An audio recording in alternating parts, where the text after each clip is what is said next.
This is the Food and Justice Podcast with Brenda Sanders.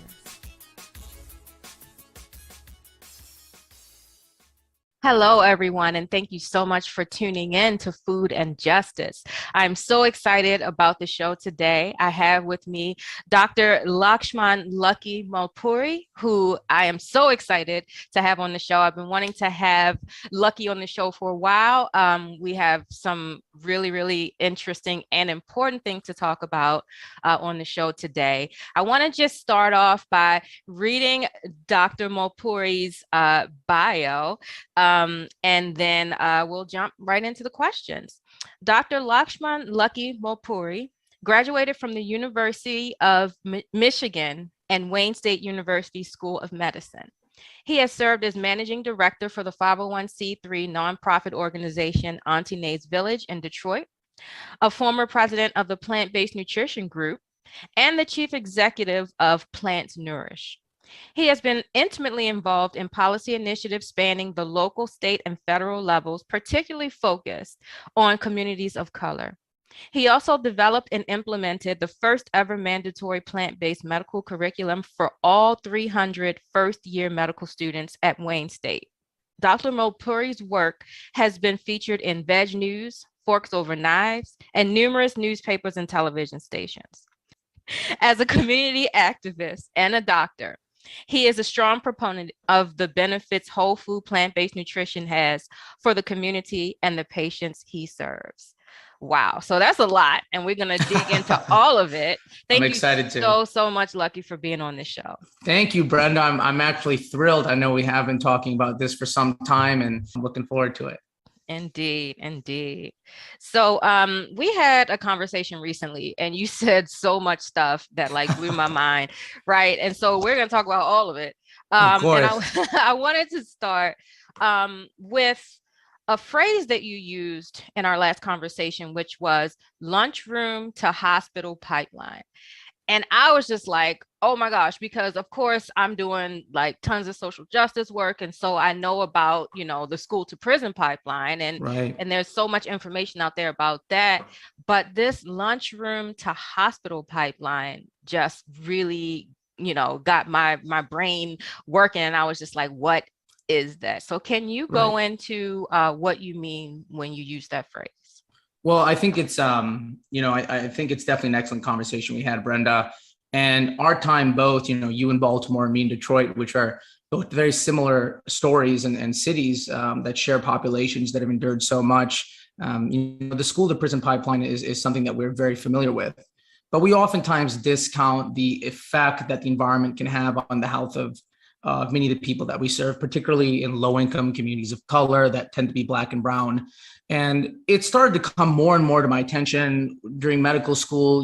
4 years of medical school, the first first year and a half are spent in classroom, in didactics. And then we spend time in the clinic. And, that is really the opportunity, especially in a city like Detroit, where you get to interact with people who, although you may think you know the city, you really don't. There's all kinds of stories that you hear from individuals about the hardships that they endure on a daily basis and the successes they've also thankfully enjoyed.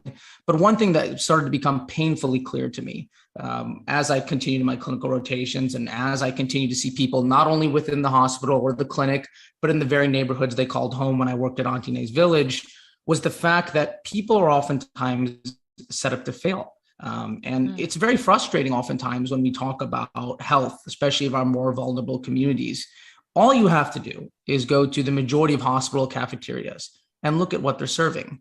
And oftentimes it's surprising. It's almost as if we don't actually want to promote the health of our patients in a way that ensures that they can live the best quality of life that they can achieve. And I tell every patient that I see, whether it's in the emergency room or whether it's the outpatient clinic, I love seeing you, but I know you don't want to see me, and I definitely don't want to see you here again. Yeah. And I think that's really what medicine is all about. Thomas Edison had an excellent quote that the doctor of the future essentially will be concerned not with just modern medicine, but about all aspects that affect their patient's care. Now, I may butcher the quote a little, but I think that's really, I think, where medicine should be going. And I'm looking forward to being part of that generation of physicians that really looks at how do we prevent young kids, young adults, and even people in the 30s, 40s, 50s from ever getting to a position where they require invasive procedures and significantly debilitating medication that can harm their interactions with their loved ones and their communities and their lives for probably the rest of their life. So when I say, lunchroom to hospital pipeline, I really mean breaking this strong tie that exists between environmental impact and subsequent healthcare costs and the psychological and financial burden that families have to bear in inner cities. Wow. Okay. You know what you reminded me of when you were talking about the foods that are available in the hospitals. Mm-hmm. My mother, who has since passed, she had open heart surgery. Right. And I was coming in the next morning to bring food because that was my thing. It was just like, I'm gonna take care of the food. Right. And when I got there, she said that she had already eaten. Right. And what she had eaten was bacon and eggs. Right. So the hospital that had just performed open heart surgery on my mother fed her bacon and eggs the next day. It was, I couldn't believe it. Like, and I know the system and I know how the system works. And I still was just floored that they would, feed somebody who just suffered a heart attack, the same food that gave her the heart attack. It's disorienting. Yeah. I couldn't believe it. So, and I think what's interesting is, when we talk about this, it's a very American philosophy, I've noticed, in that, we have a lot of excellent opportunities here in the United States, and our access to healthcare, although complicated, still the technological things that we're able to achieve is truly remarkable. And I oftentimes tell friends and family and, people I work with in the community, just 200 years ago, we were cutting people to hurt them. And now we're able to cut into people to prolong their lives 10 to 15, 20 years. It's truly remarkable how much doctors are able to accomplish. When within recent memory, we couldn't even conceive that being possible.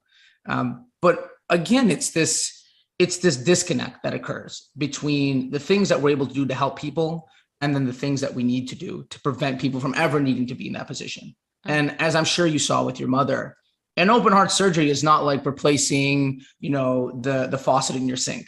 It is a very difficult process that requires hours and hours of rehabilitation, strong mental fortitude.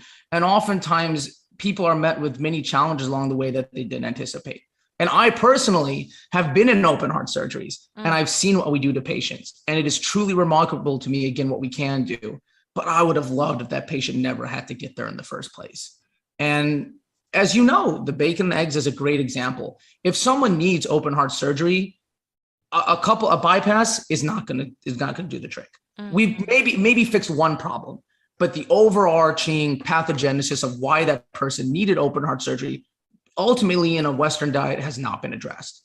And, I am encouraged by the fact that one of my mentors, Dr. Robert Osfeld at Montefiore, developed an excellent inpatient cardiovascular nutrition program, where not only was he able to talk with patients about the benefits of a plant-based diet, but he very directly on that floor was able to give patients the actual food that he was talking about and show people, right? It's all about showing. Yes. A plate of food tells 1,000 words more than anything that I could tell someone. And being able to show people this is what healthier food looks like, I think is critical. And I think in the background as well on television, they'll have forks over knives running on a constant loop. And then that way we're talking about a more holistic perspective where every aspect of the patient's care is really with the intention of ensuring that they don't have to return to the hospital, or at the very least don't have to suffer as many significant complications from not altering their lifestyle. This is some radical stuff that we're talking about. I mean, I know, but that's what change is, right? Yes. It's slow, but it requires a certain degree of radicalism. I'll tell you what, I feel hopeful. I feel hopeful. I feel really good. I back, 8 years ago, right. I never would have thought that I would feel this hopeful, that I would know so many plant-based doctors and, like that you would be promoting the plant-based diet to patients. And it's just, it's beautiful. And I'm so excited. And I'm fortunate to it. And and I can speak personally, I'm very fortunate to have seen how many trailblazers have really taken the brunt of it from such an early standpoint. throughout the years, and established this as a more defined field within medicine that everybody should be talking about, whether you're an eye doctor, a bone doctor, or a family practice physician or internal medicine doctor. Nutrition should be an important component of your tool belt. I hope that. And every patient should know about it too. I think, that's absolutely every patient should know about it as well. Well, I'm trying. I'm working hard. I know you out there. I mean, I really know you out there, Brenda. So, I'm seeing all the videos of the pictures. So I could appreciate, you're the ground pounder. And truthfully, people like you, I think the community advocates have the most impact, if not more, than their physicians, because you understand what it's like for what people are going through and you meet them where they're at. And I think as great as medicine is, oftentimes we can do more to meet people where they're at, which is why, I got so involved in the community and in the neighborhoods outside of Midtown and downtown Detroit, because, from a personal perspective, that's where people live. People don't live in the poppin' areas. People who really need the help, they need people to come to them. And just being there in person, I'm sure you've seen more than a few times, makes all the difference. So you've mentioned in the same conversation that we had, you used the phrase racial oppression through dietary restrictions. Right. And at the time when I heard it, I assumed that you meant that in certain populations or that certain populations have restricted access to healthy foods. Is that what you meant? Yes, that. And I also think, interestingly, something that has become increasingly more salient to me because of the influences from doctors such as Dr. Batiste, who I consider a dear friend, and Dr. Milton Mills as well, both of whom you and I spoke with when we were back in Kansas City last year, and who have excellent views. I was really inspired by their deeper discussions of where dietary habits of particularly African Americans and even more non-Eurocentric cultures have developed and how they've developed. And it's very fascinating to me to see how the food system has been designed in this almost perfectly optimal way to ensure that individuals are constantly inundated with unhealthy messaging, a lack of healthy options, and more importantly, an inability to actually discern healthier choices that stem from their actual cultural roots. But the current industry has done such a good job subverting people's expectations of what food is and what food might be for them, that it's difficult for individuals, especially in areas where education, nutritional literacy might not be as prominent. These individuals tend to struggle a little more to make the healthier choices necessary. And we as providers have oftentimes missed the mark as well. Absolutely. It's so frustrating. It really is, because, one of the things that I see in my work, because I do a lot of plant-based food advocacy, right, is that the information about the benefits to eating plant-based food oftentimes makes its way into the communities that aren't even being targeted with the unhealthy foods. And so these folks, again, have the privilege of not only not being targeted in their communities, but of having this information filter into them first, into their community. And it's so frustrating because you can see the racism built into the system. It's so clear.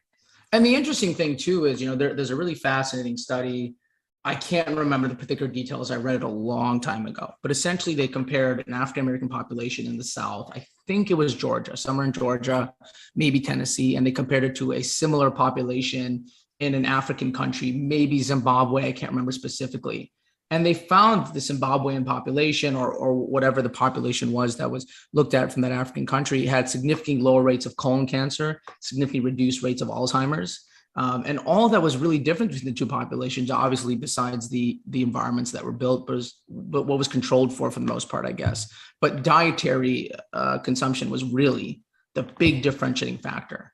And to see such stark differences in an area that America would traditionally consider to be impoverished, particularly because it's Africa, but also because they tend to be of a darker skin complexion. These people tend to actually have better health outcomes than their American counterparts, which goes to show that maybe everything that we consider to be American isn't of our true roots. And truthfully, finding ways to engage people in alternative cuisines that may be more linked to their roots than previously discussed can be beneficial for improving health overall. Yes, absolutely. And I try to incorporate a lot of traditional foods into the cooking demos and, the foods that I introduce to folks, because people really do recognize these foods, even Right. if it's just like, oh, this is what I used to eat when I would visit my grandmother in the South Right. during the Right. summer when I Right. was, growing up. Sure. Folks recognize the foods and oftentimes have like a positive feeling associated with those foods as well. Food is Now, love. Food is love. It really is. Can I It quote you on is. that? Okay. Of course. Food is love. I mean, love that. Food and Justice is made possible with support from Defund Big Meat, a grassroots effort to encourage strategic collaboration across all sectors of global justice. Find more information about Defund Big Meat at defundbigmeat.org.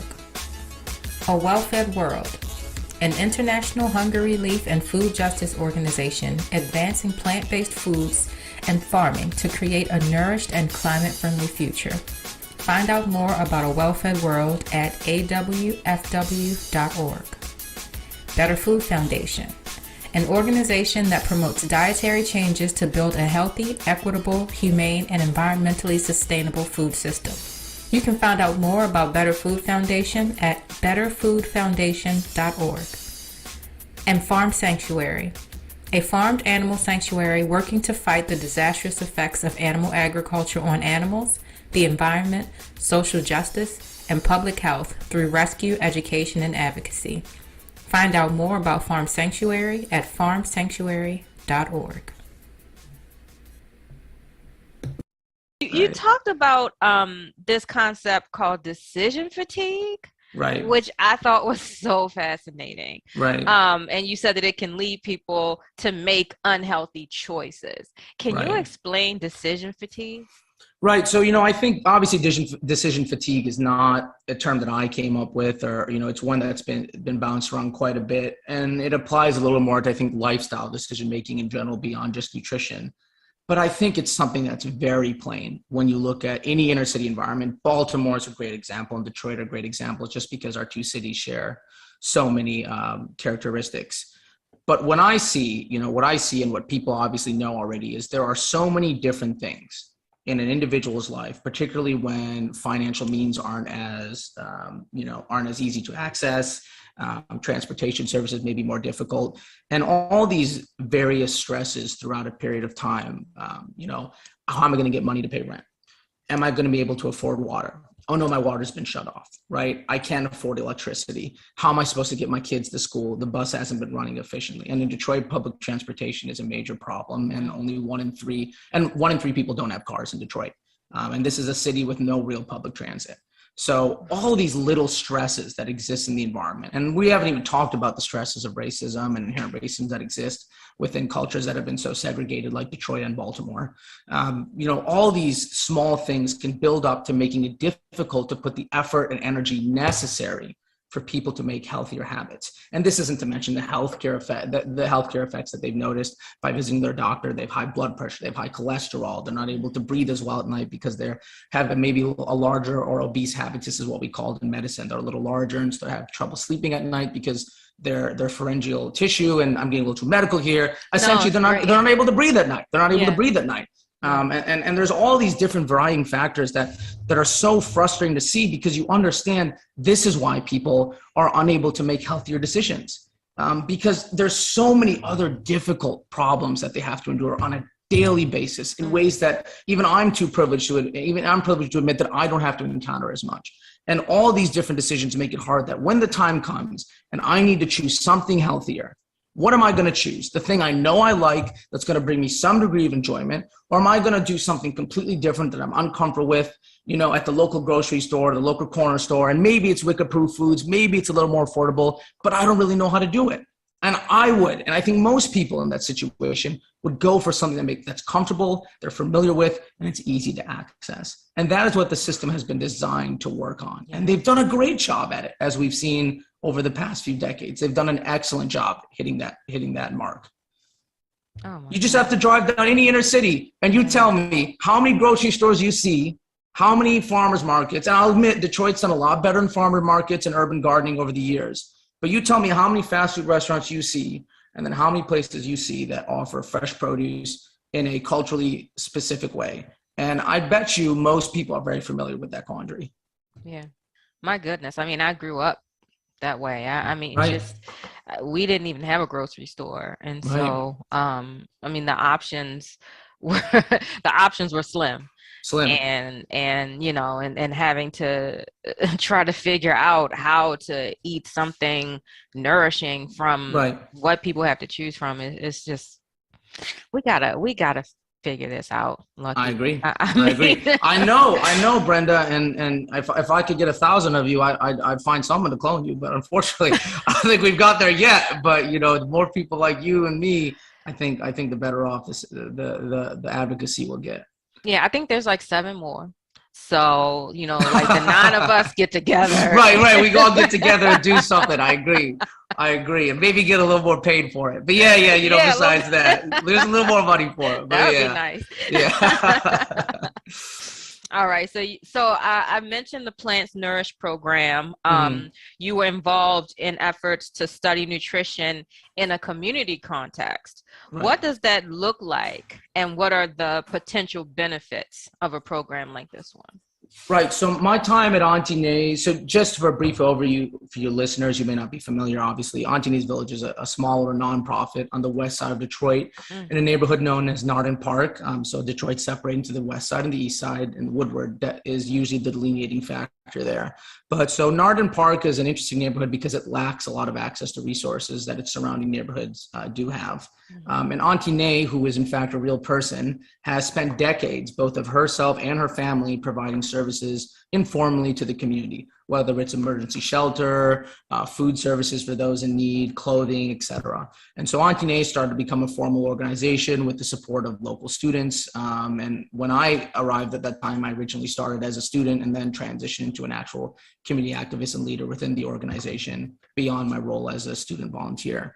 And, you know, the one thing I'll say that Auntie has demonstrated, and I hope will continue to demonstrate, is you can teach healthier eating habits in communities that tend to not have access to resources. And I'll tell you, Brenda, something that frustrates me a lot, and I tend to see this in individuals who may not have as significant of a grasp of what people are capable of, tend to write off individuals who have a little darker pigment in poorer areas as being unable or unwilling to make decisions necessary to improve their health.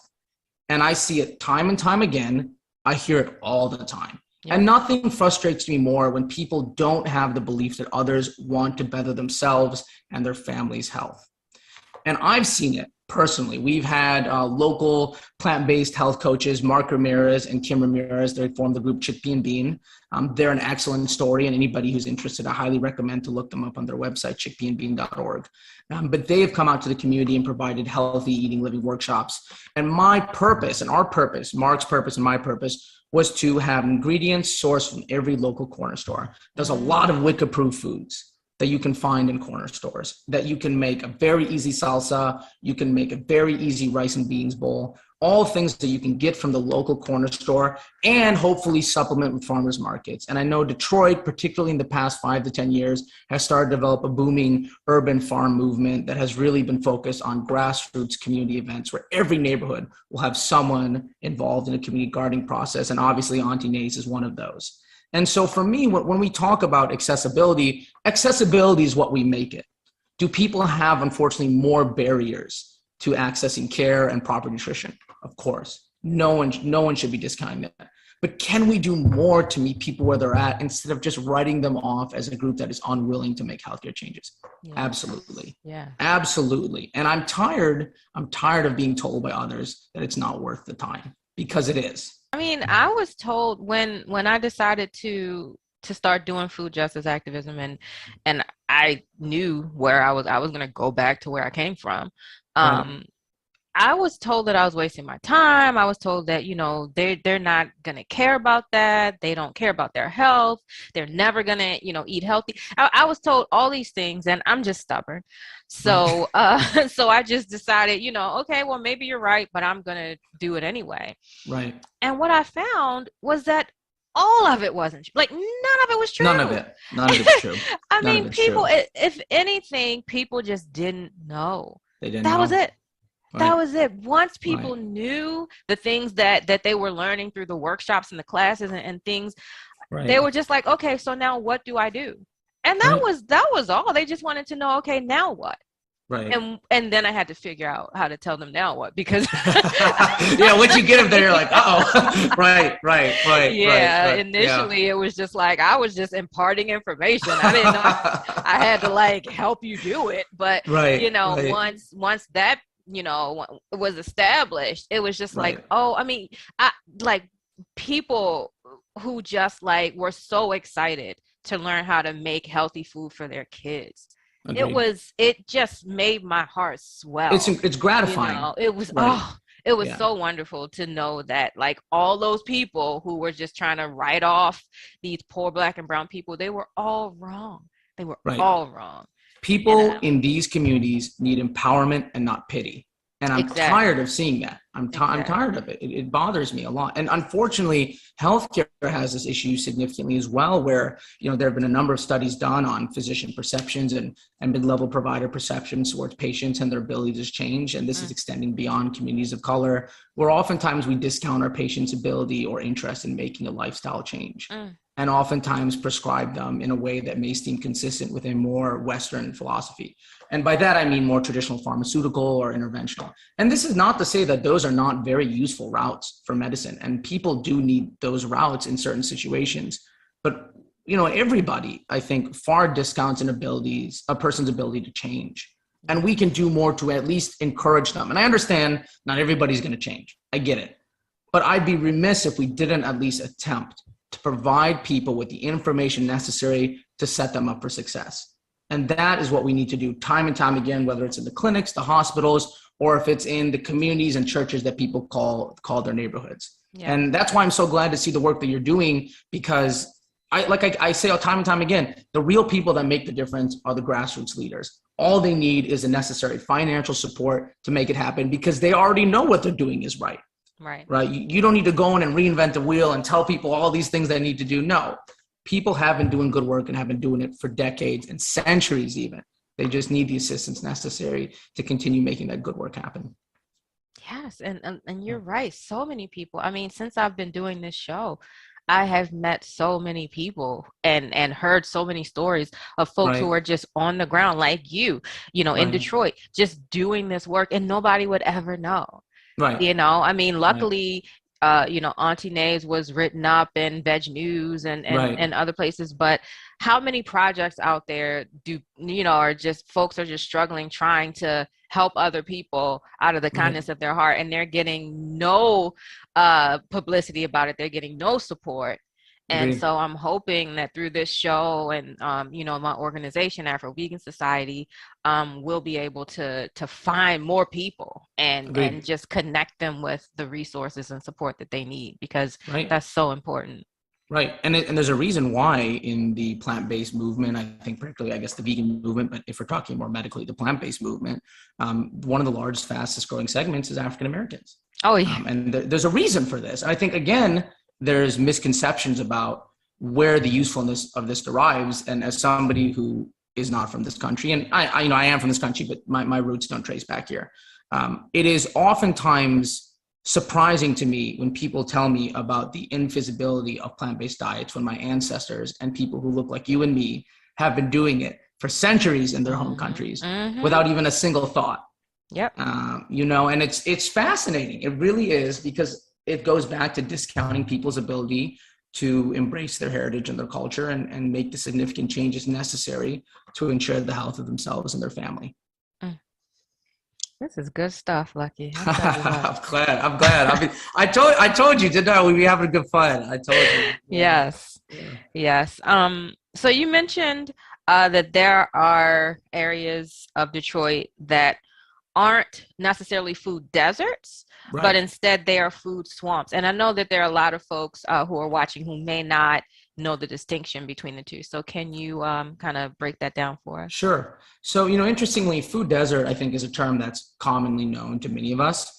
The USDA defines it in a very specific manner. It's, I think, either by poverty line. So how many residents within a certain census tract meet a certain poverty threshold. And then distance is another thing that plays into the definition as well. Distance to a grocery store, or I think a similar seeming organization that provides fresh produce, meat, dairy, et cetera, in the USDA's context. Interestingly, in Detroit, there's actually very few parts of Detroit that fit this USDA definition of food deserts. And so interestingly, and more increasingly in discussions around Detroit, the term food swamps has popped up. What this essentially means, and this goes back to our discussion about decision fatigue, Brenda, is that when we talk about environments, it's not simply the fact that there's a lack of in food, as there is in food deserts. Food swamps there actually is an accessible amount of grocery stores, farmers markets, and places to obtain produce and other healthier and better vegetables, fruits, et cetera. But more importantly, people are unable to make the decisions necessary to ensure a healthier lifestyle. And that's either decision fatigue, that's poor nutritional literacy, there may be inaccessibility of their culture and its relativeness to plant-based nutrition. And so I think this is a great place that we can really meet people at. And this is already stuff that you're doing with Afro-Vegan Society and your work in Baltimore. This is really where I think the battle is showing people that it is very possible, it's feasible, and they might even enjoy it, because I promise you, after a few weeks, people feel a lot differently on a plant-based diet, or at least tending towards a more plant-based diet after 30 days than they'd ever expect. And this is something you've experienced, and when I heard your talk in Kansas City that very intimately, and even with your family, it's something intimately as well. And that's why I always try to encourage patients and just people in general is try it. You have nothing to lose. And unfortunately, some people just don't know how to try it, especially in these areas. And that is where the maximum amount of utility and the benefit can be derived. The Food and Justice Podcast is proud to be organizational partners with Afro-Vegan Society, Food Empowerment Project, Grow Where You Are, and Vine Sanctuary.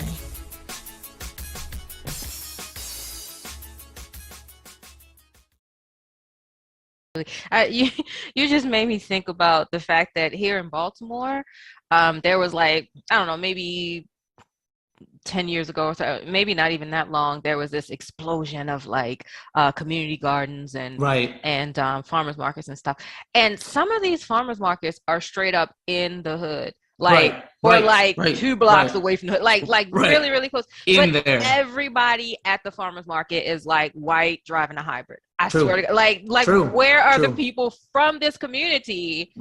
They're not at this farmer's market, and it makes no sense. These folks are driving in from outside the city to come to this farmer's market, and yet there is nobody is pulling in the folks from the community. And so it's just it's not a if you build it they will come situation. You have to engage, you have to connect with people, network with the folks.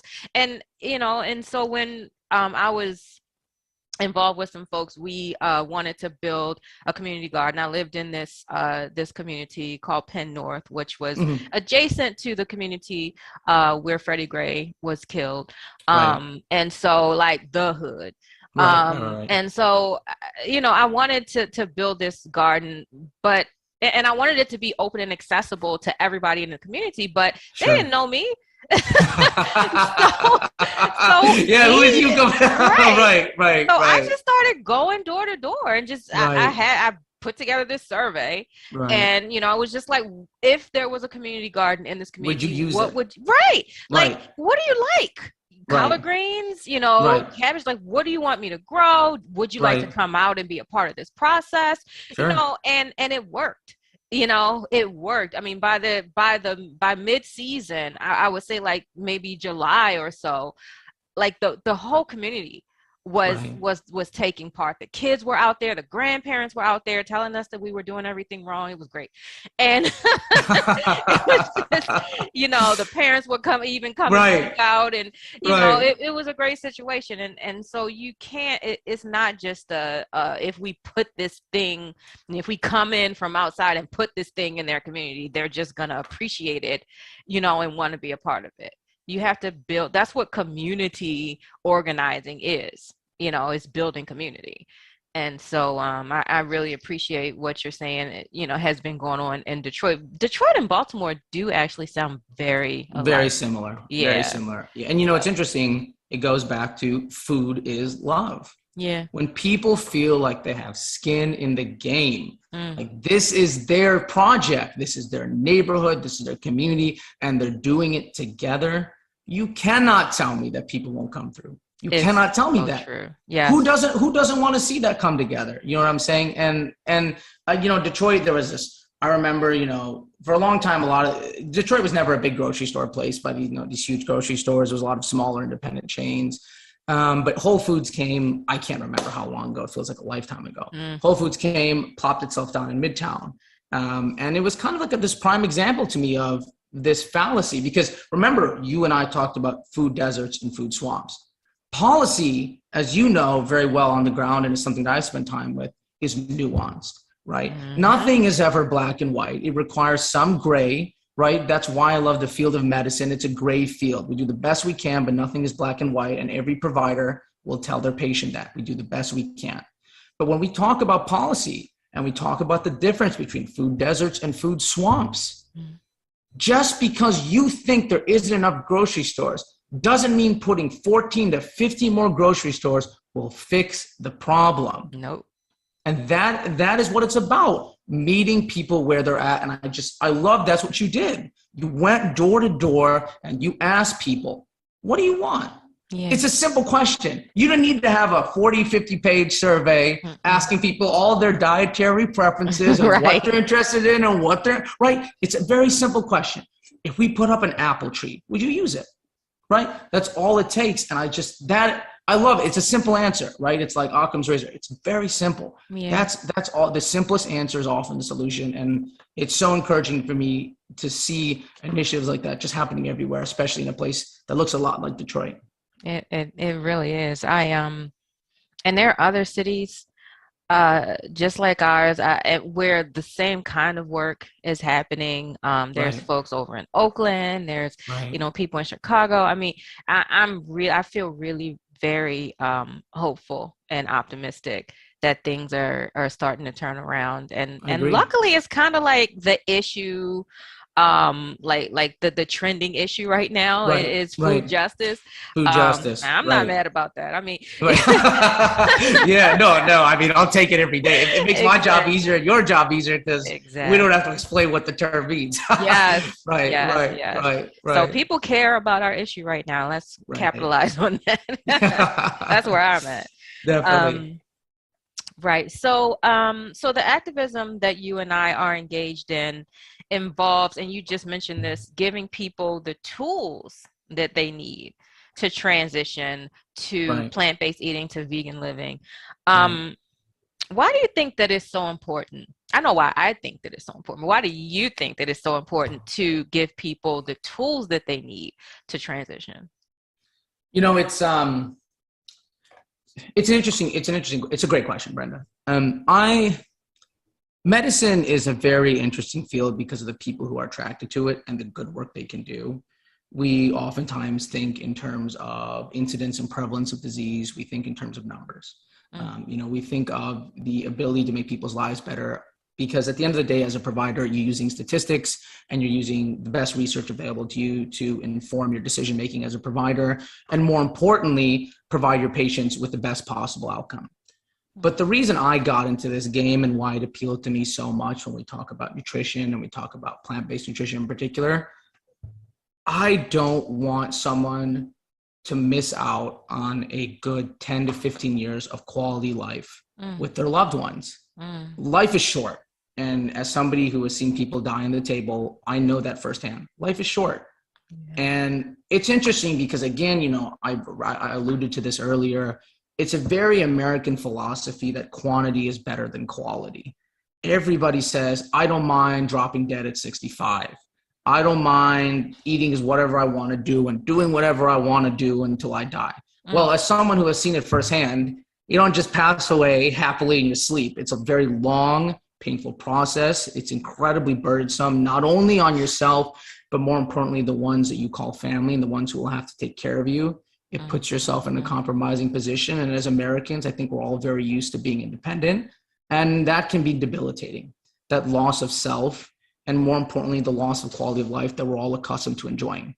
So to sum it up, why do I care? humanism. That's why. That's what I mean. When we talk about humanism in medicine, I mean, I see people not as just the patients that need to be treated, but as individuals who have lives, meaningful lives, regardless of whether or not I understand it, and who want to continue working in that space and enjoying the time that they have with their family while they're here on this planet.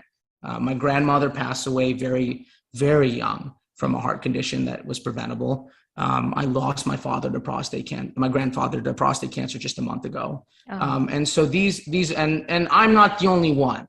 I know I'm not the only one. As hard as it is to see all this, we'll all cherish the memories of our family members more than anything.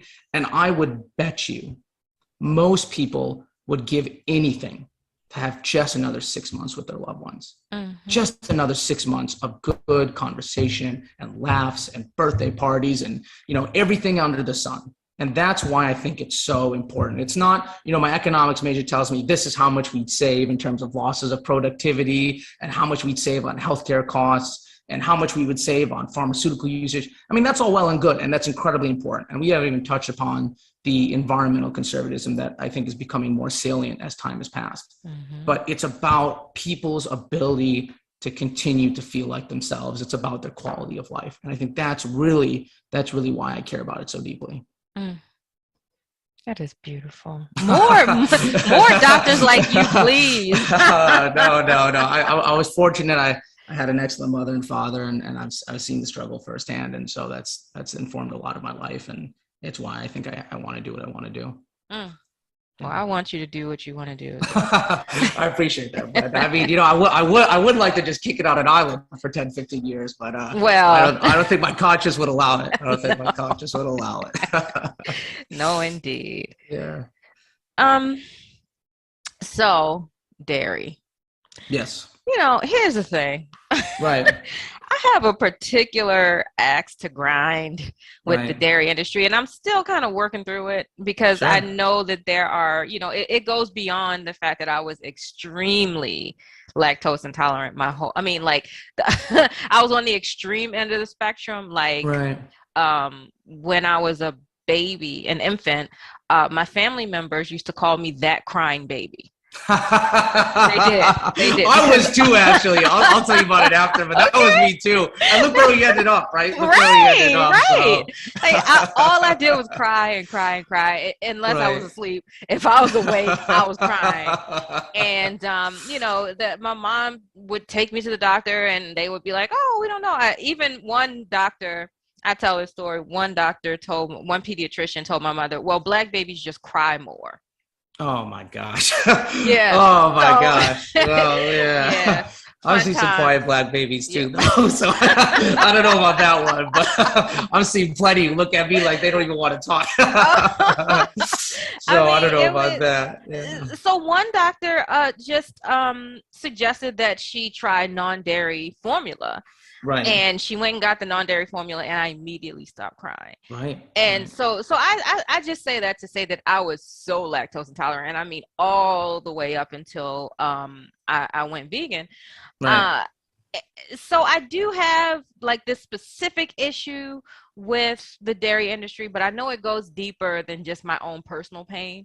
Sure. And it goes into just the cruelty of the industry and, just the way that Black people specifically are targeted by the industry.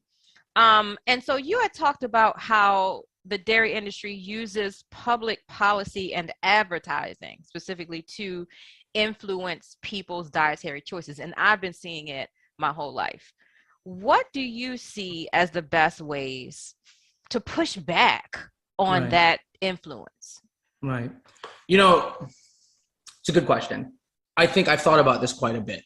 And if we're talking about this from a political sense, because unfortunately everything is politics, we need to make the issue much clearer that the dairy industry's impact on the average American's health goes beyond that of profits. It goes beyond that of good old American got milk ads. Mm-hmm. This is an issue of racial insensitivity and oftentimes severe malignance towards certain groups of non-Eurocentric backgrounds. And the language may sound strong, But all you have to do is look at the persistence or the prevalence of lactose intolerance among communities of color. And ranging from African Americans to Hispanics to Asians, the percent of lactose intolerance tends from 75% to all the way up to 95% of these populations are lactose intolerant. And that's not a mistake. That's not a mistake. There's a reason why we're not supposed to be drinking cow's milk. It's because it's meant for a baby cow. Right. And I don't think anybody can dispute that to me. I don't think anybody's going to come to me and tell me that a baby cow isn't meant to drink that milk.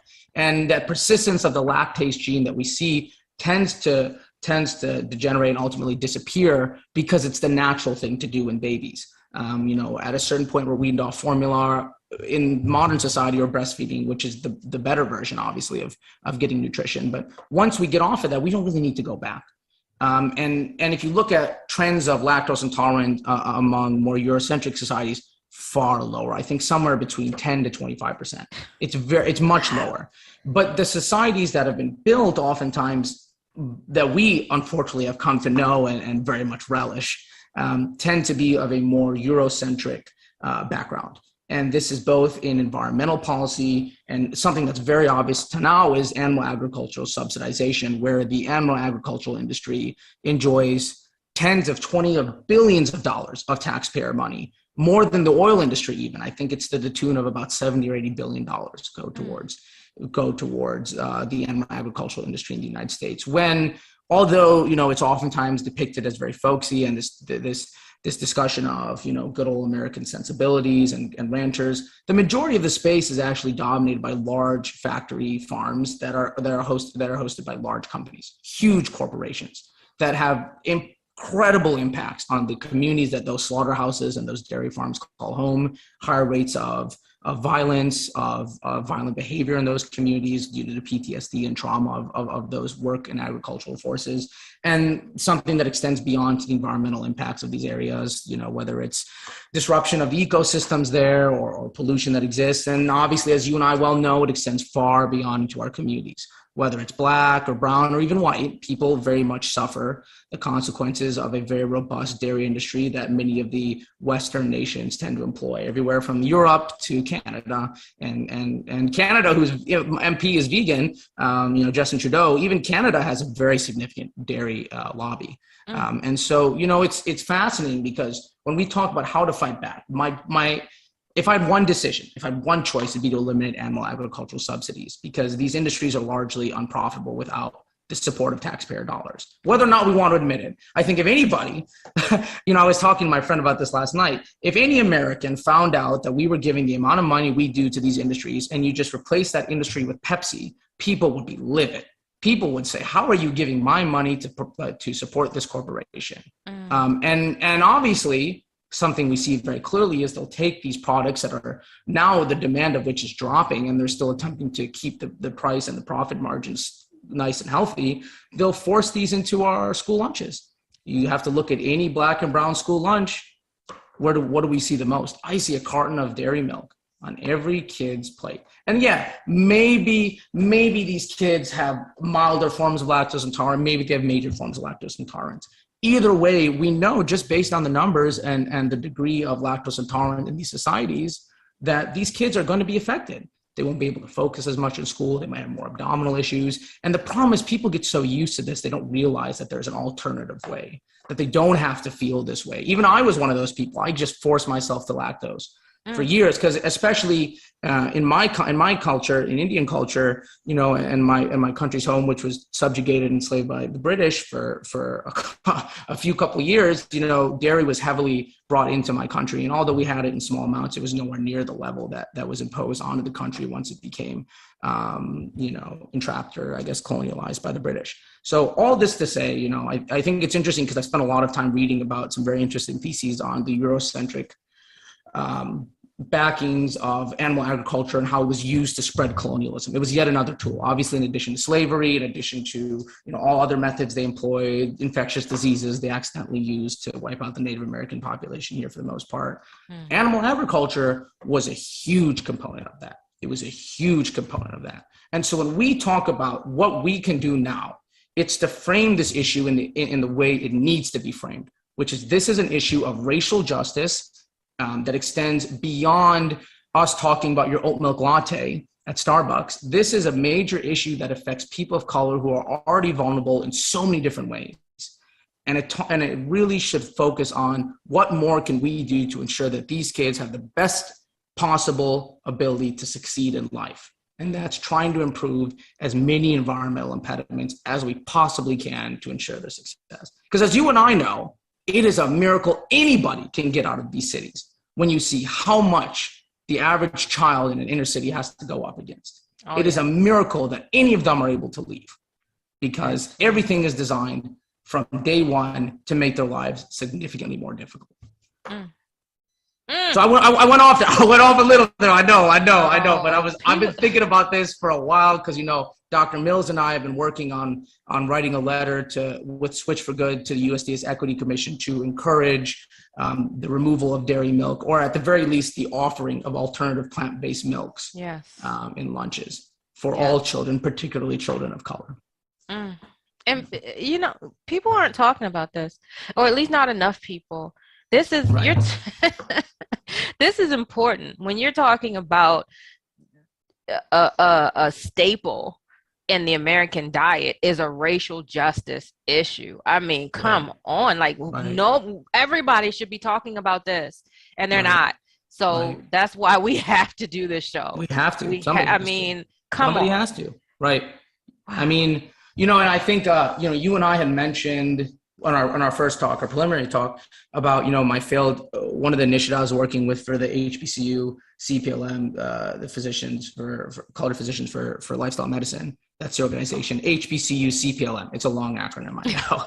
But one of the things we were working on was offering plant-based options in a pilot method to Maryland Correctional Facility inmates, who you and I both know are heavily Black. And one of the interesting things that I noticed was both sides, whether it be Democrat or Republican, mind you, Maryland is one of the more blue states in the country.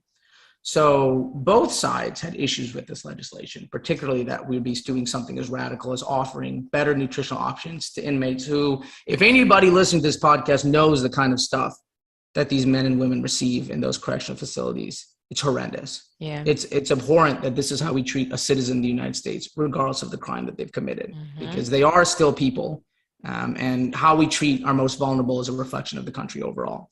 Yeah. And I think, to me, what was most fascinating, and I'd come to the realization, is that this is such a hard issue to navigate, because the people that you traditionally would think on your side are on your side aren't always, because money runs deep. These industries have a lot of money. They have a lot to lose. And, don't get me wrong, Big Kale, which doesn't really exist, but Big Kale, which, has maybe a little skin in the game, these guys have everything. These people have everything. And so when you see it firsthand, that people that you expect to be in support of legislation like this are not, and then subsequently prevented from leaving committee, it makes you increasingly worried about how this issue has manifested in the state of national, federal politics, state level politics, and even local politics. And this was a pilot study, Brenda. This wasn't us saying that every correctional facility and every hospital in the state of Maryland needs plant-based options. It was a pilot study for prisoners interested in opting in to this. And the cost was the same. There was no difference in cost between the items. And the idea was that we tried to reduce the nearly $350 million or so that is incurred by the Maryland Correctional Facilities usage of emergency services in the state. And so, like you said, this is a hard battle. And you know this and I know this. And no matter where you look, unfortunately, the people who we would think would be right along with us, we need to educate as to how this is an issue in the first place. Because you and I both know people will look at you real weird when you start saying that this is a racial issue. Yeah. People will look at you real strange when you say that this is a social justice issue. Yeah. And so that is what's really fascinating. And I think that's where a lot of our work remains. Absolutely. And I'm starting to feel like it's going to have to come from the people.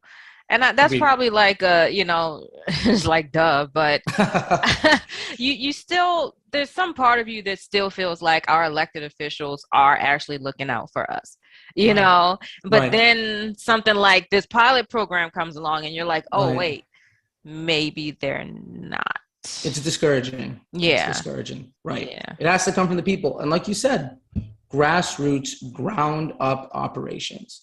Yeah. That is what's going to make the difference, because if everybody in their community has some stake or feeling of belief that fruits and vegetables are important and that their kids should be eating more fruits and vegetables, they will hold their representatives equally accountable. Yes.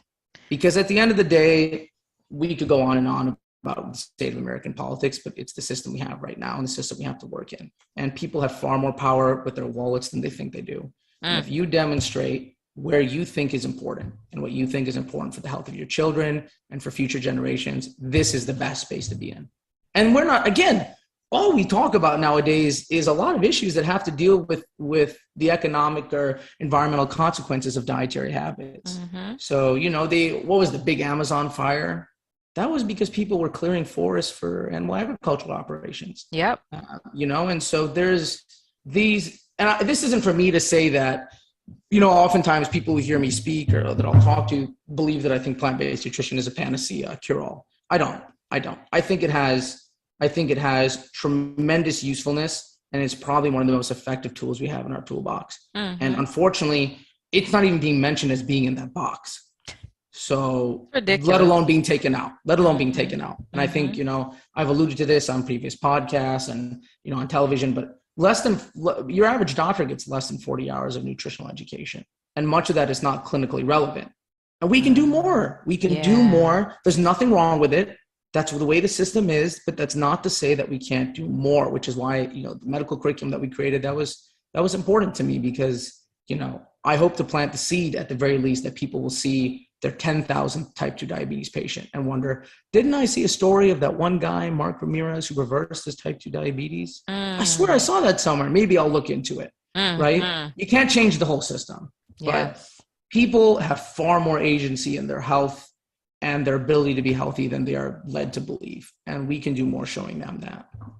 Oh, absolutely. I can't tell you how many people who just sort of found out about our programming in Baltimore and decided to come because we give away free food. They just showed up and went through the program. Usually it's like a 4-week program. I try to do at least 4 weeks so that people can really experience the positive benefits of eating, differently. And how many people at the end of the program would stand up and say, my high blood pressure is better.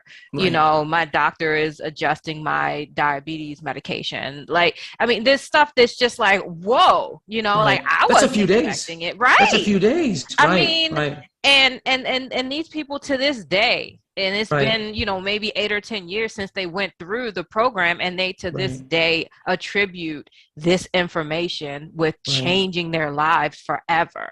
And it is just, I don't know why no one has done a documentary about me and my work. Come on. Well, Brenda, the more you say it, we might have to go get one.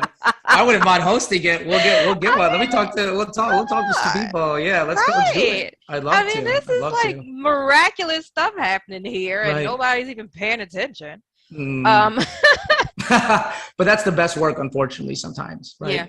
Yeah. Right. The best work is the one that nobody sees. But if more people paid attention, then it could happen in more places, and it could spread across the country and across the globe, and we could finally fix this thing, Lucky. Right.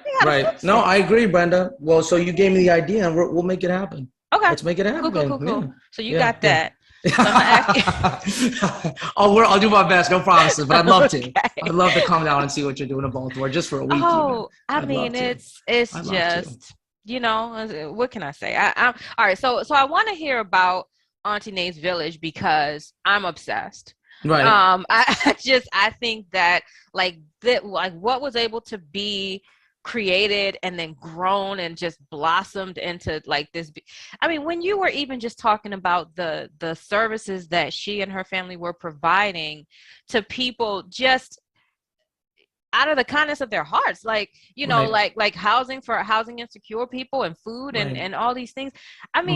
Tell me more. I can't I can't stress enough how beautiful this kind of project is.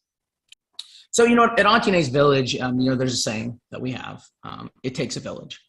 And it really does. And I'm very grateful that I've been involved in a process as empowering and as significant and as loving as Auntie Village. And again, I was but one small part of it. There are people who dedicated the better part of their lives. Ed Ponte is a great person I'd love to highlight. He's an architect from Britain who came down to Detroit because he saw value in being able to be on the ground and help people who didn't look like him, who he had nothing to share with and had nothing in common with, but spent so many years of his life building and providing excellent opportunities, from our community garden to the nutrition house to the medical house. All these different aspects of the village that people have enjoyed and utilized throughout the year have come from someone who isn't even from this country. And to me, that's phenomenal to see, because it demonstrates that people are able to give back to communities that they might not even see a certain degree of relation or familiarity with, but can recognize the value that something like Auntie Village can have. And so I could talk your head off for days, Brenda, about all of the stuff Auntie Village has accomplished and worked on over the years. But the simple matter of fact of why I think it's so valuable is it is a shining example of what one woman and a small group of individuals who are committed to an idea can accomplish in an area that has largely been left behind and forgotten. And if you tell me that it's not possible, all I have to say to you is you're wrong. And I know this because I've seen it with my own two eyes. When someone tells me it's not possible for people to improve the places that they call home and the people that they call their neighbors and their family, you have to go and see it for yourself. And that is what Auntie Village has. It's raised hundreds of thousands of dollars. During COVID, we were delivering tens of thousands of pounds of food a week to families across Metro Detroit that were transportation and food insecure. We offered all sorts of public health services. We did tutoring lessons. We created a walking track. We had community gardening for the kids that they were involved in. And all this was done because one woman said, I want to help the people closest to me. And that's it. That's all it took. That's all it took. And I consider myself to this day so fortunate that I ended up getting involved, that I decided to stay in Detroit for medical school, and that I was able to be witness to all of this and learn the lessons I have, because I know that for the rest of my life, they'll probably be the most invaluable aspects of my character. So it's an excellent organization. And like you said, Brenda, there's a million more like them in the United States waiting to be discovered. So that's what excites me the most about a place like Auntie. Yes. And I mean, so I mentioned that I'm obsessed. So obviously you have to introduce us. It's just would love to. Yeah.